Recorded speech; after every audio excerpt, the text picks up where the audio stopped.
Welcome to Politics Done Right. I am your host, Egberto Willies. This is a progressive program that will take the mystery out of politics. This is the program that will encourage you to make sure government becomes we the people. Whether you are liberal, progressive, conservative, or otherwise, you get to air your point of view. We are an independent media outlet that, unlike mainstream media beholden to corporations, we only owe allegiance to you. Remember, you can also send me a tweet at EGBERTOWILLIES. That is at Egberto Willies. Let us engage. It is Politics Done Right. Welcome to Politics Done Right on KPFT 90.1 FM Houston, your community radio station. I'm Egberto Willies, your host. We have a great program for you today. In what is an explosive video, Greg Palast exposes a GOP operative intent on removing voters from the Georgia rolls. Neil Aquino points out that given the severity of Republican attacks on our democracy, it warrants that Democrats are more activated. Jason Miller, Director of Campaigns and Development of the Franciscan Action Network, discusses those of faith on the left actively promoting their values loudly. Activist Brittany Packnett-Cunningham scolds those who blame violence on the defund the police movement with an inconvenient truth that I picked up from MSNBC. Before we get started, however, please remember to keep your community radio station KPFT in your minds. Talk about it. Tell our friends about it. Tell your friends about it. Tune in to 90.1 FM Houston or listen to kpft.org. Likewise, keep our 100,000 watt station that covers the entire Southeast Texas on air by donating what you can afford to our website, kpft.org. Lastly, remember, you can get Politics Done Right Mondays through Fridays on Facebook Live at facebook.com/Politics Done Right or on YouTube Live at politicsdoneright.com/YouTube. Please do not forget to follow me on Twitter for updates. My handle is at Egberto Willies, at EGBERTOWILLIES. Welcome to one more edition of Politics Done Right. Today we have a very important program, and I tell you something, when you write stories, when you tell stories, people hear you, when they read it, but sometimes you have to see things in real time to understand the evil within certain political processes. Today, we are honored to have El Señor once again, Greg Palast from gregpalast.com, Greg Palast Investigative Journalism. Greg, how are you doing today, my friend? Pretty good, Egberto. It's getting through the regime. Let me tell you something, okay? You have a reputation. You have a reputation of going where places that others don't go. And sometimes that gets you into trouble that people shouldn't really consider trouble, because it is what I call, as our friend in Georgia calls, the necessary trouble. Was that what Mr. Lewis said? The yes. Congressman Lewis says? Good trouble. Yes. Good trouble. Well, you know, for those who've been following Greg Palast, and this I did for the Brian Ross Investigates and Tom Hartman report, is that, you know, for years I was working for BBC Television and The Guardian. And at BBC, we didn't do what they do in America. In America, if bad guys won't give you an interview, say, oh, they gave us no comment. We don't allow no comment. We go hunt them down and find them. And sometimes it's dangerous. In fact, in the film you're going to see with me, what you won't see in the short film, we're going to have more coming out later, is that before the interview began, this woman was showing me all her stacked ammo. She had a loaded shotgun next to her door. This is a Georgia GOP official. She, by the way, it won't be mentioned in the film, but she is running for vice chair of the Georgia Republican Party, will probably win. She is the candidate of Marjorie Taylor Greene, you know, the fruitcake with the Jewish space lasers. But this is an important GOP official, not minor stuff. And you're going to see what the lengths that they will go to eliminate voters of color from the voter rolls. I've been hunting this story down for 20 years. Greg, let's pause. I want our audience to see the video first of all. Check this out. We're about to meet with a GOP official who says that she has personal knowledge that 32,000 people are voting illegally in this county. So my name is Pamela Reardon. I am currently 6th District Committee woman to the state party. I know for sure voters do not live here.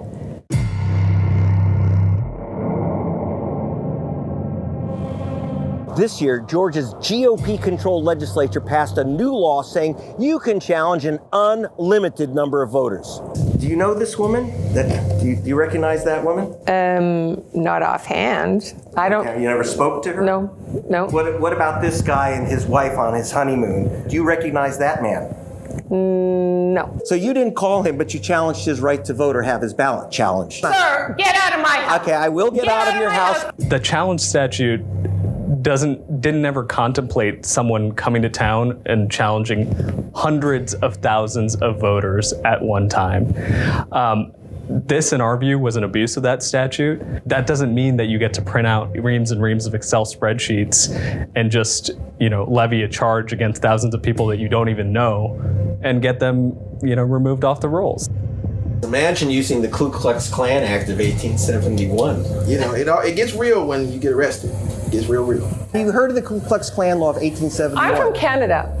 So you don't know the Ku Klux Klan law? I'm from Canada. You clearly don't know Georgia law. He's a legal voter. I got my right to vote in '94. Okay, So I don't like people voting illegally. Get out of my house now. I shall get out of your house Before now. I throw you. And you are sure that this is your legal voting address? You are an asshole. Georgia, divided down the middle, and this civil war ain't over. This is Greg Palast in Georgia reporting. Right. Greg, how did you actually get into this woman's house? I mean, it seems like that was a hell of a feat. Well, it's very simple. We set all kinds of systems of getting and often jumping people. By the way, we always try to go through the front door. That is, we always ask people for interviews. I don't just, you'll see me jumping out of bushes, out of cars. I mean, I do everything but jump out of an airplane. I'll travel to Africa to hunt down bad guys, and I do. But in this case, we simply asked for an interview from our team. They didn't mention that Greg Palast would be the reporter, but that's not the issue. They said there would be a reporter coming to talk to you because she is running for office for vice chair of the Republican Party. So we got in, but once we started, and she was really happy. Here she is on national TV. She's going to, show her stuff. And then I started asking her those uncomfortable questions. As you see, I showed her the photo of a woman, Tamara Horn, whose vote she had challenged. When I showed her the photo, she said, I've never seen this woman. I don't know who she is. Like I'm going to accuse her of something. Yeah, I was. You try to block. In fact, you're blocking this woman from voting. Her challenge will prevent this woman from voting. Now, Tamara Horn, just so you know, Egberto, told us that she had lost her job and therefore had to sell her home and move down the street to move in with her relatives. She's still a legal voter in Cobb County. That's a suburb of Atlanta. But she won't have her vote counted unless she gets a notice and goes through a whole hearing that she is who she is. And understand, this woman has personally, that you saw in the red dress, personally challenged 32,000 voters. 32,000. On what basis? I mean, this is what behooved me after I saw the video. On what basis is she challenging them as a Georgia citizen? Is that correct? Yeah. So here's the gimmick. Georgia's always had this Jim Crow law that says you can challenge anyone. That was used that any voter can challenge another voter. That was used by, Farmer Joe to say, don't let, Black Farmer Joe vote. And that would stop their vote. But now, instead of using white sheets and Klan tactics, they use spreadsheets. This woman got a spreadsheet from a group in Texas called True the Vote. And that said, these people don't live in the county where they're registered to vote, where they're voting. They're mailing in ballots from China or wherever. There's no basis for this. And she didn't check at all, did zero checking, didn't send a note, didn't make a phone call. We did, just so you know, the Palast Investigative Fund, my team, thank you, Terry Mann Pearl, called 800 people, 800. And they're all saying, well, I live here. I've been living here. Maybe they've moved down, in the neighborhood. That doesn't change your vote in Georgia or almost anywhere else. But they'll have their vote challenged. And the truth is that when you're picking out people this way, especially people who were shoveled around due to COVID, you're going to pick up a lot of low-income people, a lot of students who move dorm rooms, for example, and you're going to pick up a lot of voters of color, and the color's blue, of course. So 32,000. But you got this list from this group, True the Vote in Texas. Very dangerous. We've been tracking them for about 5 years. Zach D. Roberts is our specialist in tracking the right-wing groups. And True the Vote, by the way, and here's where it's dangerous. They're not just nobodies out of Texas, but they are backed by the Bradley family of Milwaukee. Those are the new Kochs. This family has put $2 billion, Egberto, into right-wing groups and causes, and particularly aiming at figuring out ways to remove Black people from the voter rolls. That's just as blunt as it gets. That's what they're doing with their money. And I'm afraid that what you just saw in Cobb County and in Georgia that I've just exposed, if this takes off, if they get away with this, they're going to take it to Texas, to Wisconsin, North Carolina, Florida, and several other states that have these so-called citizen challenges, which again used to be, they're always ugly, don't let that guy vote. But when you're sending in tens of thousands, hundreds of thousands, remember the Republican Party's operatives, mostly Republican operatives, all working for True the Vote, are challenging 364,000 voters, a third of a million voters in Georgia, a third of a million. And I got to tell you, the ACLU, NAACP, they were just stunned that this was going on. And so I'm very, very concerned. Their basis, they did no checking. They simply took a list from this group, True the Vote. It is dangerous stuff. And remember, this is not the government removing people. But one thing that was not in the film is that the Republican Secretary of State of Georgia actually encouraged this group, True the Vote, and these GOP operatives to mount these challenges. And you know what he said?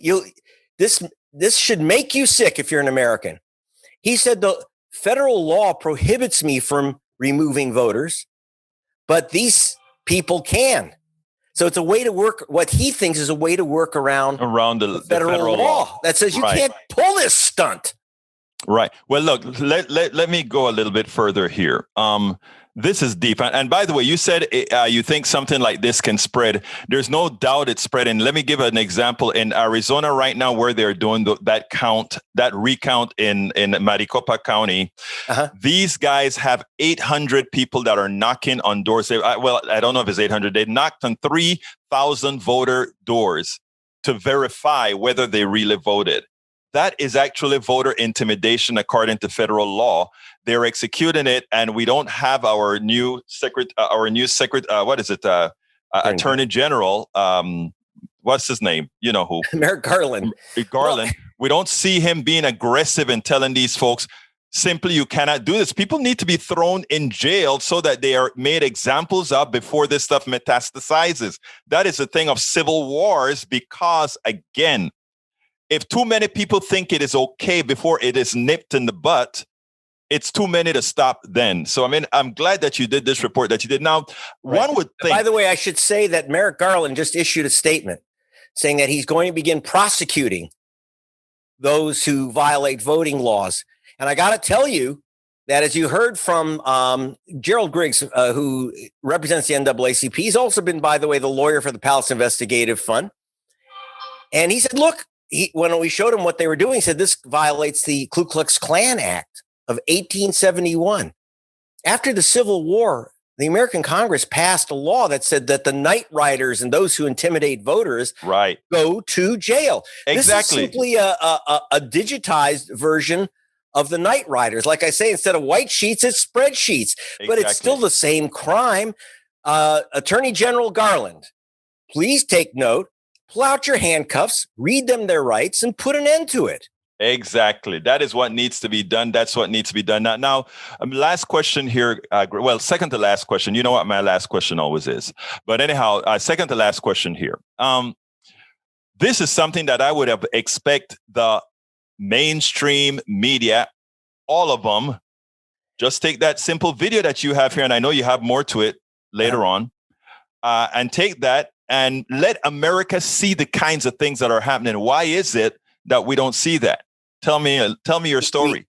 We never do. Look, back in 2000, 20 years ago, I broke the first major story of how the vote was stolen in Florida by Jeb Bush for his brother to get George Bush elected over Al Gore by 500 votes. But I discovered that they removed 58,000 black men from the voter rolls, saying that they were felons. Not a single one was guilty of anything but voting while black. Now, that was a huge story. It got in the New York Times, but only in the column of a black columnist, Bob Herbert. The Times didn't cover it. No one would cover it. I got it in Salon. I got it in Rolling Stone, those places. And it was put out all over the world by BBC television. That I did the report for them, and the front page of the Guardian newspapers, where I was an investigative reporter. I was actually living in London. So the rest of the world gets this news. We don't. 4 years later, the New York Times talked about the infamous felon purge in Florida. Well, they didn't. How could it be infamous? You never reported it in the first place. So after a while, it becomes truth. My reports do get in the mainstream press. Just give it 2, 3, 4 years. But it will be out in the BBC and elsewhere. It is sad because I think there is some sort of a collusion between the plutocracy here and the system. There is a particular modus operandi in the way things work out here. In other words, we don't rock the boat too much on the left. We don't rock the boat too much on the right. We try not to make it, many people don't like the kind of journalism that actually finds truth. In other words, a criminal is not going to tell you they're a criminal, or you're not going to interview a criminal and they say, yes, I did wrong. You're going to have to get into their space, however you can get into your space. And guess what? That is not what journalism teaches in our schools. Right. We teach being polite. We don't teach journalism. Exactly. So we have today in America, we have too many repeaters, not reporters. They go to press conferences. In fact, one major so-called progressive outlet told me, it's great. It's an extraordinary report, but the host didn't want it because they said, well, it's just too gonzo. Why couldn't you get this in a press conference? Believe it or not, people who steal votes by the tens of thousands don't hold press conferences. They don't announce it. Statement. That's a 6-day break. Greg, I got to go. Tell me, What would you have liked me to ask you that I didn't? Okay, well, the only thing I would say is what's next? So we have to expose this thing now. Go to gregpalast.com, watch the continuing reports, because what you saw, that woman challenging 32,000 people, even in that county, the chairman of the Republican Party added another 16,000 names. This could flip. The question is, how will this affect the elections? Big time. Reverend Senator Warnock is running for re-election next year. If 300,000 voters of color and young people are flushed out, he's doomed. Stacey Abrams may run for governor of Georgia next year. That's expected. She lost by only 50,000 stolen votes. We've reported that. And I got to tell you that, if you take out 300,000 voters, it's not that I'm for Warnock or Abrams. My point is, why don't you let the people make the decision? The voters choose. Not the tricks, not the Jim Crow games.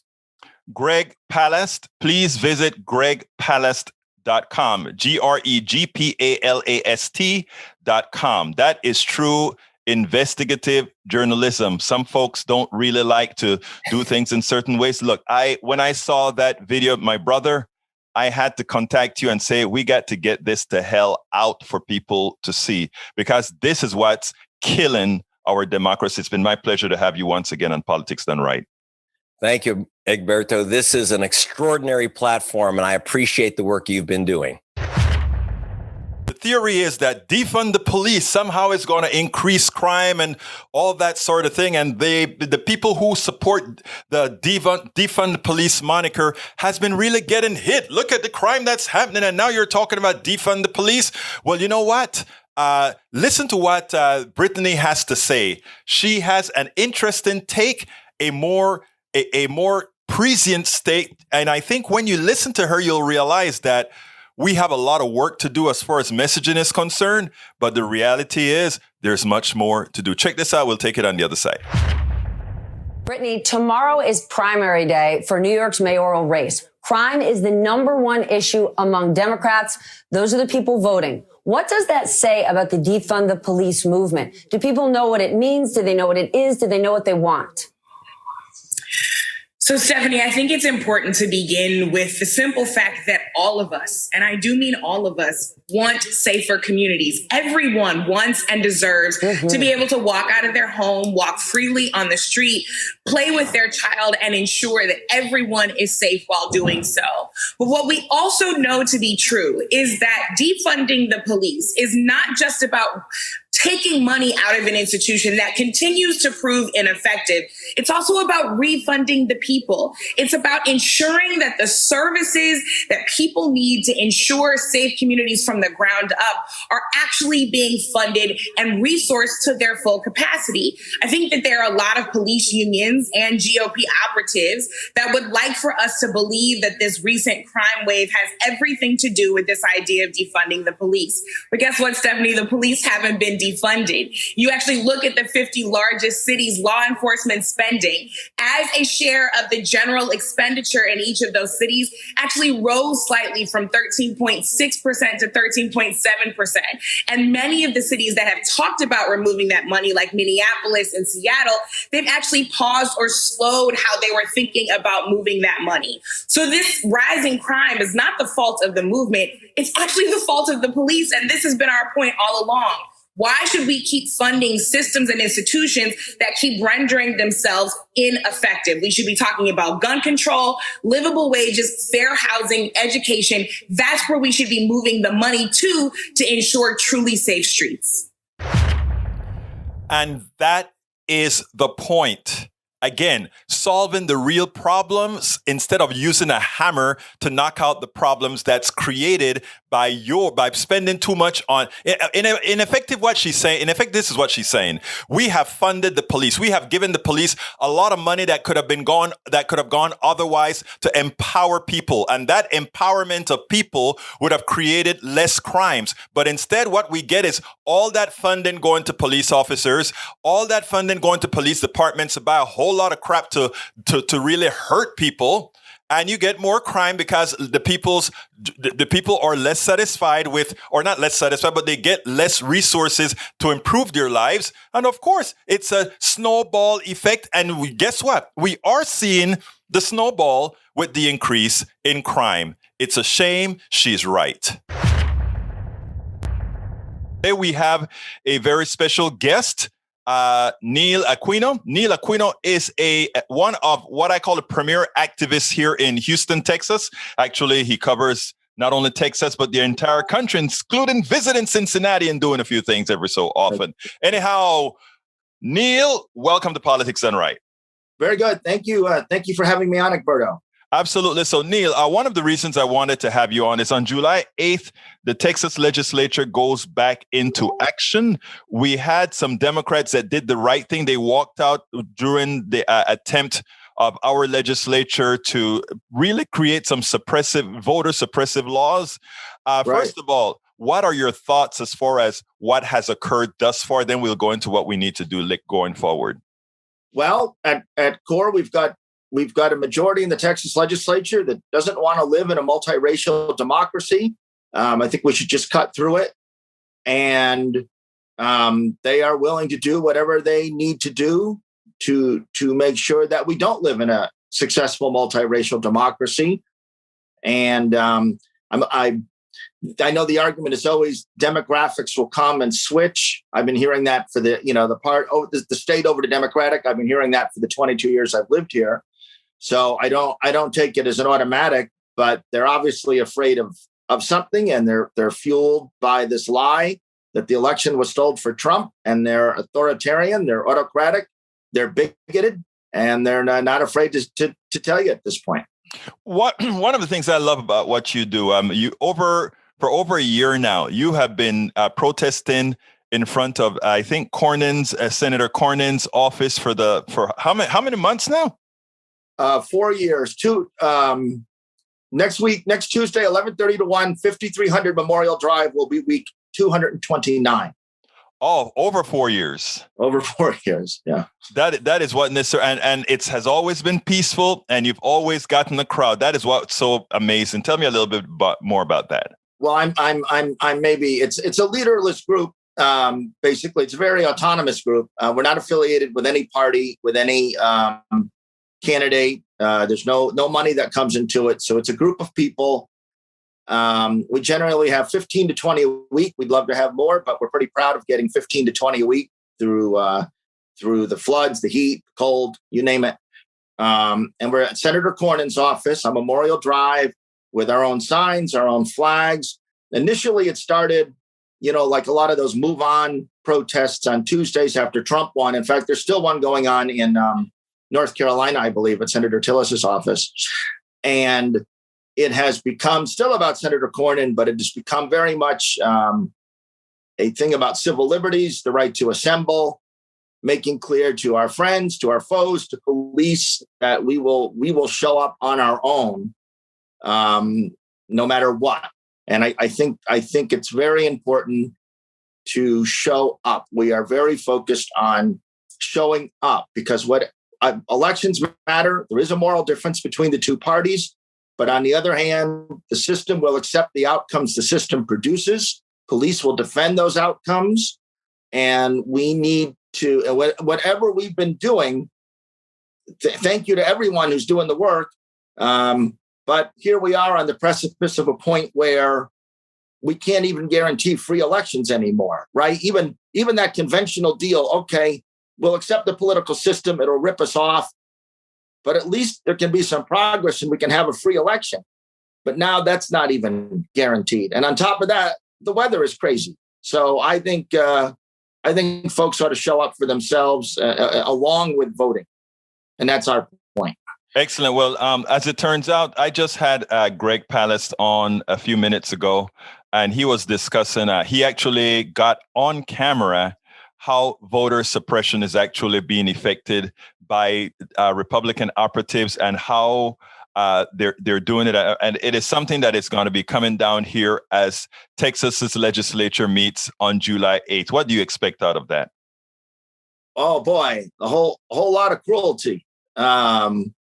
There'll be the voter suppression. And let's be sure, when we're talking about voter suppression, we're talking about voter suppression, but we're also talking about state legislatures with the intent of overturning elections.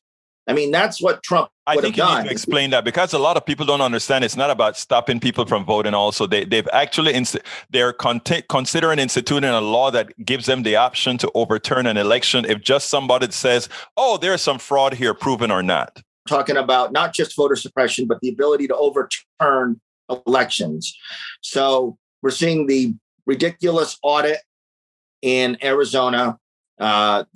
The Secretary of State of Georgia, who did the right thing after 2020, but he's talking about taking over the Fulton County, which is Atlanta, election board.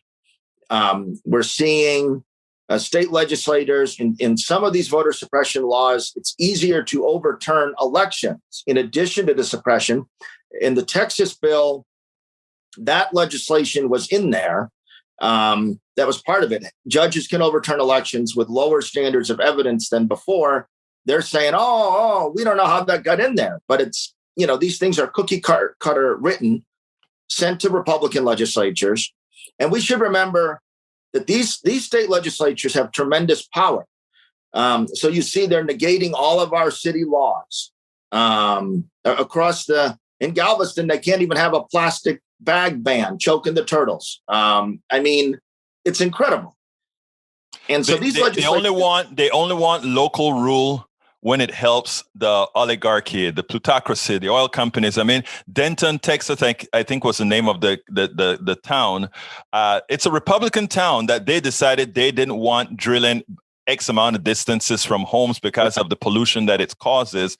And immediately Greg Abbott decided that law can't be. So they overturned local law and superseded it with state law. So, we know that it's even those mom and pop Republicans that think they're Republicans, they need to understand that their party is not really for them. Their party represents solely the oligarchy, and they are just the cogs in the wheel to get the job done. Your thoughts? Yeah, I wanna keep hope alive, like Jesse Jackson always said, and still says. A lot of these Republicans, I want to believe there's rank and file out there who can see the light. We'll keep hope alive for that. These state legislatures have tremendous power, and it seems to me that the base of the party is, in many respects, what's moving them to the right. I think there's millions of folks who never knew they could be so freely bigoted and cruel, and that it would hold currency in public policy.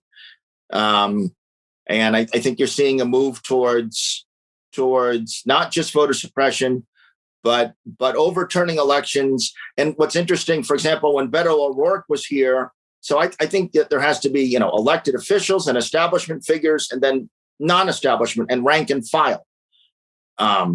So Beto O'Rourke was here for a Sunday rally in a park a couple of weeks ago, and he spent 5 minutes talking about the rise of Hitler. So here's Beto O'Rourke, this establishment figure. He's talking about the rise of Hitler. My state rep, Ann Johnson, who's a good person, always from the moderate wing of the party. I'm happy to support her.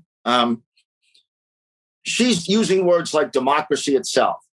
John Rosenthal, another moderate state rep, saying as soon as they overturn an election, that's our constitutional form of government. So our elected officials, they're saying it. And I think people are hearing it. And so the question is, but sometimes our elected officials want to contain our response. So please, to me, if the issue is democracy, and it is, then shouldn't 50,000 people be at the Capitol every day of the special session? If Mayor Turner, a moderate political figure, the mayor of Houston, says Jim Crow 2.0, I agree. If it's Jim Crow 2.0, the response to Jim Crow is massive marches. It's civil disobedience. The term "good trouble" was a term of which has been adopted by our Democratic establishment from the hero John Lewis. Representative Wright, the civil rights figure, that was civil disobedience. And so at the moment, there's a bit of a disconnect, and it's probably, these things require high commitment, and you don't want to sit home with your family and think, boy, I'm just in a struggle for the rest of my life for democracy and Jim Crow. Now, there's large segments of the population would say, welcome to my world. But here we are. And I think the Democratic rank and file, and it's important from the most centrist aspects of the party all the way to the socialist left and beyond, there seems to be a general agreement that democracy is at risk. Hillary says it, Bernie says it, Obama, Mrs. Obama, Biden, Warnock, AOC, they're all saying it. So isn't the extrapolation, if democracy is at risk, that A, what we've been doing didn't work in not getting us here, and B, we ought to be trying something else, and C, that may well involve disruption in our own lives or changes to our own routine and an acceptance of a level of conflict. I don't use that word to say violence, although the other side is doing violence. I think we need to think it out. And that process of thinking it out is a difficult one. That's why I wanted a rank and file activist on the show today discussing this particular issue, because I think you make it. I think what you're saying, and you can correct me if I'm wrong, is the Democratic Party is saying that democracy is at risk, but you are not seeing the urgency from those on top to mobilize, to rise up to what this actually means, as we did, let's say, during the civil rights era and other eras where we did mobilize people en masse. Hell, we even mobilized people en masse with the Black Lives Matter and the George Floyd issue. We actually got folks out there in the streets, and we got results. We had corporations acquiescing to BLM. Who would have thought? Right. So I don't like, so in fairness to the elected, because there's no, we need to get past a Sanders Clinton kind of establishment, anti-establishment, especially when Sanders and Clinton agree on this point. Right. And we don't need to be fighting amongst ourselves. So taking the words of the Democratic establishment itself, democracy's at peril. And what then is the next step? And I don't know how you can, without being personally critical to anyone, if you spent your life advocating for this system and this system can't maintain free elections and it messed up the weather, our political and economic systems, that would seem to me to be a cause for reevaluation. And I'm not going to tell you I have that answer, but I would say one aspect of that answer is that we as rank and file folks, from the Clinton centrist to the socialist, it seems to me that the Republican Party is not making distinctions. And so we elected, we've been told over our political lives, vote for Bill Clinton, he can win, and he did. Vote for Joe Biden, he can win, and he did. The Democratic Party hasn't nominated an ideological outlier for president since George McGovern.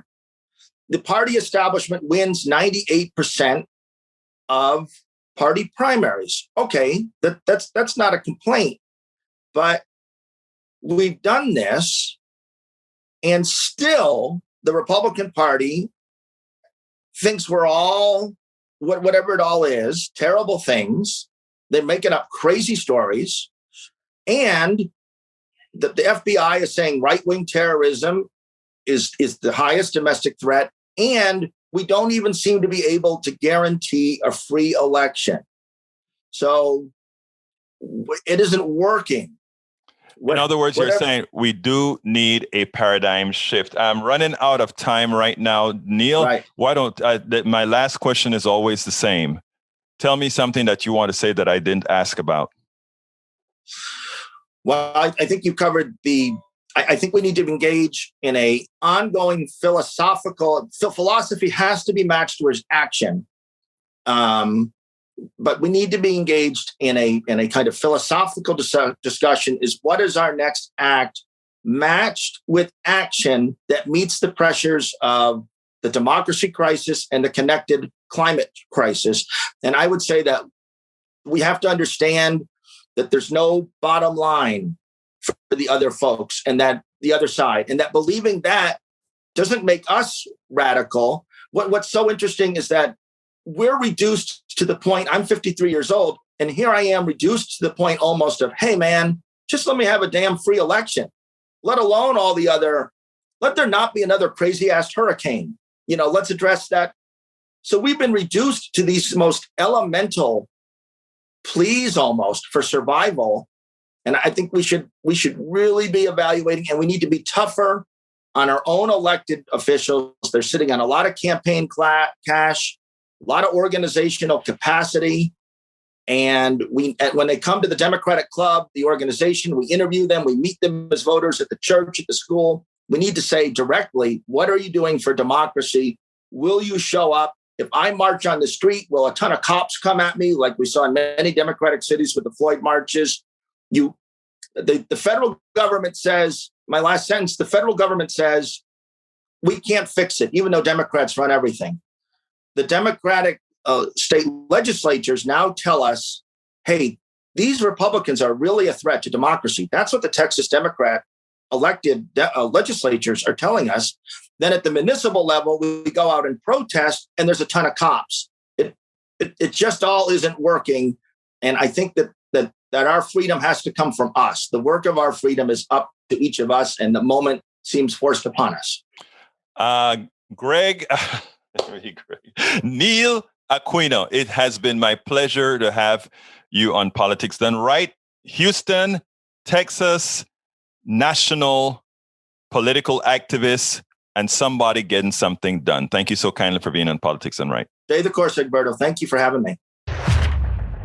We have a special guest We have Jason Miller, who is a faith-based advocate and organizer originally from Toledo, Ohio, and serves as the co-chair of the Faithful Democracy WIC Working Group.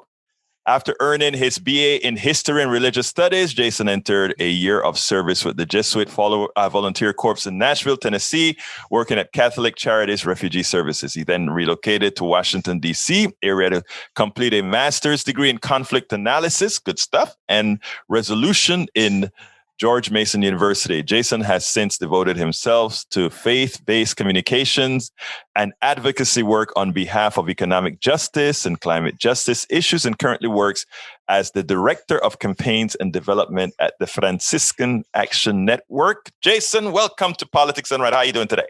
Thank you so much for having me. I'm great. That was, you gave the full bio there. I need to take you, that was... Next time on an elevator, can I take you with me? Or yes, you can. But you know what? Let me tell you what I love. Yeah. Especially in these times. People that are just doing good work, because that is what we need. And you just have to tell me social justice, economic justice, racial justice, and you got me. Because we need so much of that right now. Anyhow, tell me a little bit about yourself that I didn't say before we get into some of the meat of what I want to discuss with you. Sure. Well, sometimes those words, social justice, racial justice, I'm glad you love them. Unfortunately, not everybody does. So right. I'm sure your audience... I love your little dog. I mean, that brings a reality we're dog sitting, to it. So it makes it real, right? As I was trying to take a real important point there. And I don't even know what it was, but I'm glad that you're into social and racial justice, because, sometimes those are words that are such a loaded terms these days, which is really unfortunate because, I'm doing good work, but, I learned in JVC that in Jesuit Volunteer Corps that, everybody's doing work and everybody's just trying to do what they can. And, that's really what it's all about. And I've been fortunate and blessed to come to DC and work in faith-based advocacy, but that, doesn't make me any better or worse than anybody else. But I'm thankful that I'm doing it, and I'm glad to be here. Let me tell you, I'm a very this is a very political show, progressive show. And personally, I am a humanist, so I don't do the religious thing generally. But one of the reasons I really liked what you do, what many of the others in your domain do, is that what we found over the last several decades actually is religion has been used to corrupt a sect of the religious, our religious body has been used to corrupt our entire body politic.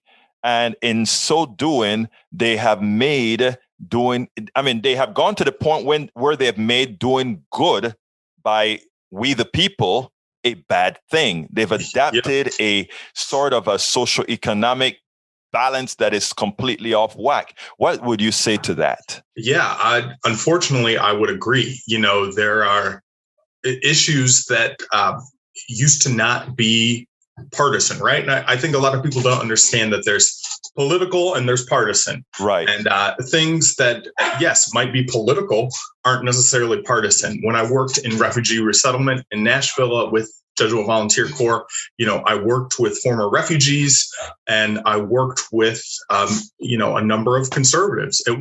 Refugee resettlement wasn't a partisan issue. And it hurts. It pains me that now it's such a loaded political partisan issue. And voting rights, it's with our work with Faithful Democracy Today. You have 360 plus bills in state legislatures in 47 states they're trying to suppress the vote. And when did access to the vote become partisan? It shouldn't be. Certainly it's political, but it shouldn't be partisan. And there's a misunderstanding of that. And there's this twisting of this idea by folks and I will say on the right or neoliberal, even if you will. Yes, you are correct. Yes. There's this idea that, if you're a Christian or you're a person of faith, you act a certain way and you believe certain things. Well, shouldn't you as a person of faith or as a Christian believe in access to the vote? Isn't human dignity a big part of being who a follower of Jesus is? I certainly think so. And that's something that we ground our work in with Faithful Democracy, is that if all human beings have dignity and worth, then they should have access to the vote. They shouldn't have their voices drowned out by big money in politics. But unfortunately, there's this misunderstanding of, Christian means to be, you want smaller government, or, that you're against certain things or for other things. But, that to me, that's not really what it means to be a Christian. I'm a Christian first. I'm a Catholic first before any political label. And to me, that means, that all human beings have dignity and worth. And, all of us on the Christian left, all these people also say, where the Christian left, it's coming out of nowhere. Well, we've been here all along. We just maybe didn't have the megaphone that other folks had. I got a rant from one of our listeners that I am going to post sometime soon. And he spoke about progressives in general. He was talking about Democrats, but I think it covers progressives as well, have just about ceded the rural vote, ceded places like West Virginia, Appalachia, which really you should have a huge audience based on the needs and what's going on in those areas. How is Faithful Democracy or even the Franciscan Network thinking about addressing that and not necessarily concentrating in the big areas of population expanse? Yeah, that's a really great question. I think oftentimes, on the East Coast here, there is sort of that divide of that DC sort of, they want to write off West Virginia. They want to write off Toledo. They want to write off Kansas. I have a good friend of mine, a former colleague who's from Wichita, and he's saying, don't forget about us. If we organize around issues, if we truly do the work, we can win folks over. I mean, I always point to my fiance is from St. Louis. If you look at Missouri, right, they always vote for a candidate with a certain letter after their name, but they also vote for things like healthcare and for supporting unions. And if you vote, if there are issue areas, if there's ballot initiatives around issues, they always vote for the more progressive issue, but they're voting for the more conservative candidate. So clearly there's a disconnect there, and it's about messaging. And it's not forgetting about and leaving behind those folks in St. Louis, in Wichita, and in Toledo, in West Virginia.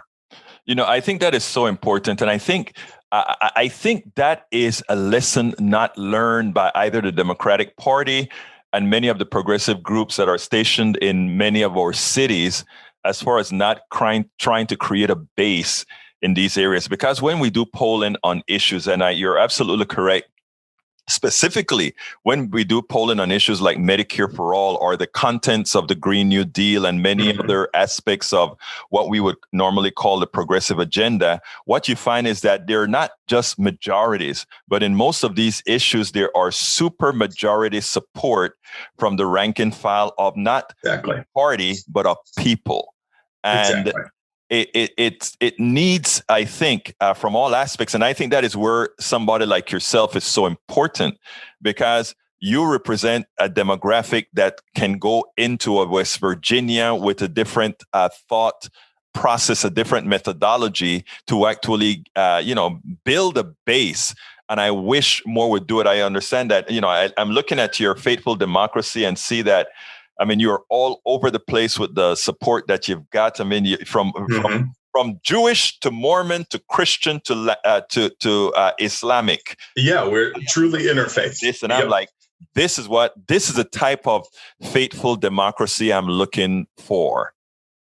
Yeah, exactly. And you're right, not just on things like the Green New Deal and Medicare for all, but if you look specifically at polling in West Virginia, people overwhelmingly support getting big money out of politics. They support increasing voter access. They support the For the People Act. So why aren't, and Senator Manchin, he co-sponsored in the last Congress, but why aren't Senator Manchin and Senator Capito why aren't they supporting the For the People Act? That's a good question because, I know that they are about listening to their constituents and listening to people in the Mountaineer State. Well, look at the polling. So it's in some ways it's about messaging, right? I'm sure you know that. And it's that megaphone of money on the other side, if you will, but it's also, how those messages are used and how they're often used against issues that people actually do support. Well, let me tell you, Jason, we are surely going to do our part to get your message out and those who you represent to get that message out. And we hope that you'll be on many other platforms so we can get this kind of message out because it's important that we do. Now, I always ask this question at the end, and that is, please tell me what you want to tell our audience that I simply didn't ask you about. Oh, there's so much. I already gave the plug, right, for the Franciscan Action Network website, franciscanaction.org, and Faithful Democracy, faithfuldemocracy.us. I already said, please call your senators. And we have resources on our website if you're like, I've never done that. How do I do that? Pick up the phone after 5 p.m. and call that switchboard or Google your senators' numbers.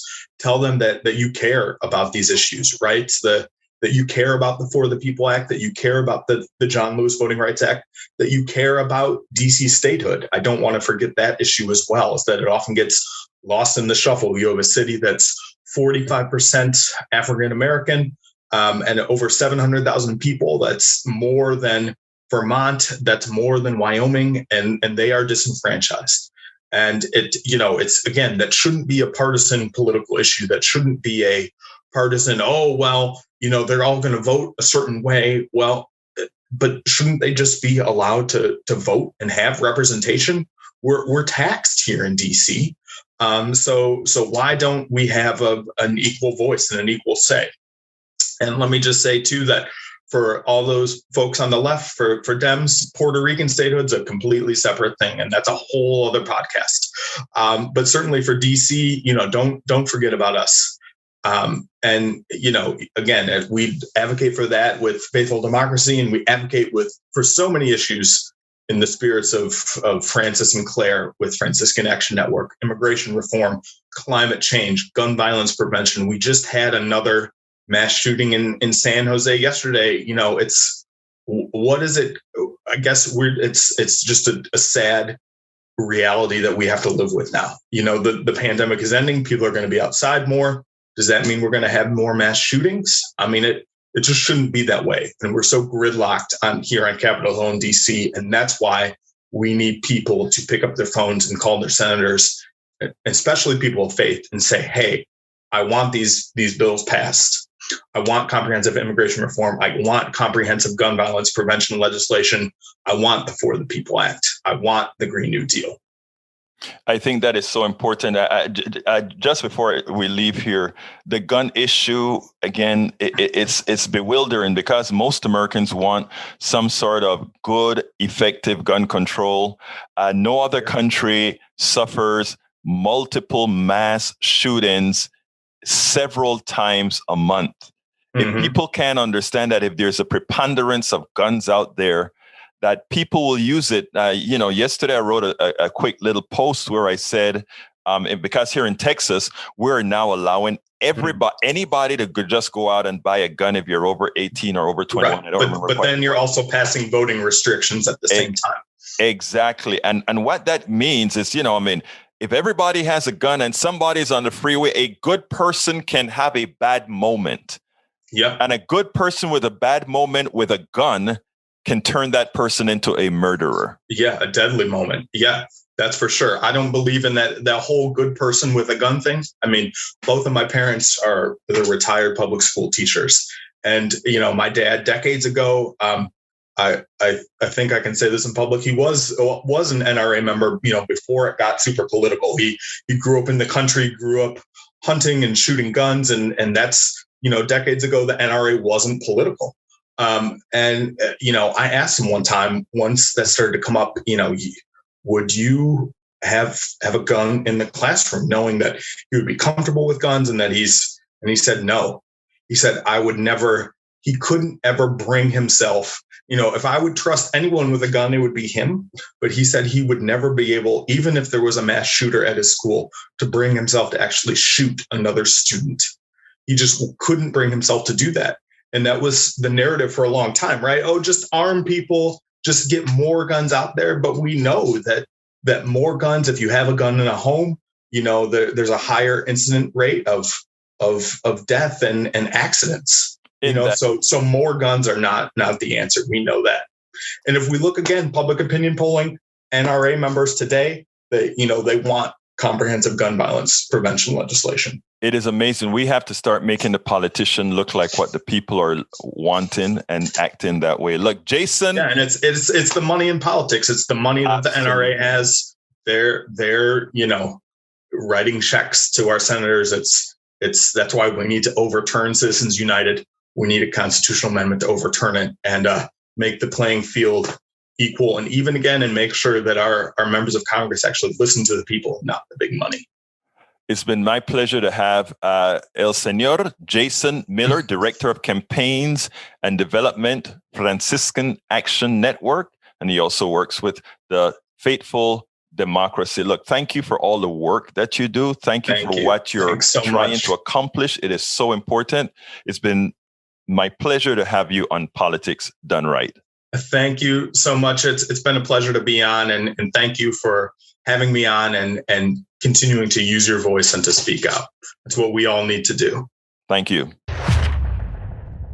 Again, please remember to keep your community radio station, KPFT, in your minds. Talk about it. Tell your friends to tune in to 90.1 FM Houston or listen at kpft.org. Keep us on air by donating what you can afford at our website, kpft.org. Remember to select Politics Done Right as the one who got you there. Once again, remember, you can get politicsdoneright.com. You can get Politics Done Right Mondays through Fridays on Facebook Live at facebook.com/Politics Done Right or on YouTube Live at politicsdoneright.com/YouTube. Please do not forget to follow me on Twitter for updates. My handle is at Egberto Willies, at Egberto Willies, at EGBERTOWILLIES. My name is Egberto Willies. This is Politics Done Right, and you know how I end this baby. I am what? Out.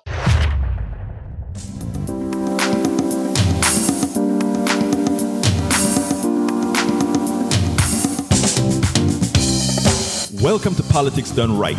I am your host, Egberto Willies. This is a progressive program that will take the mystery out of politics. This is the program that will encourage you to make sure government becomes we the people. Whether you are liberal, progressive, conservative, or otherwise, you get to air your point of view. We are an independent media outlet that, unlike mainstream media beholden to corporations, we only owe allegiance to you.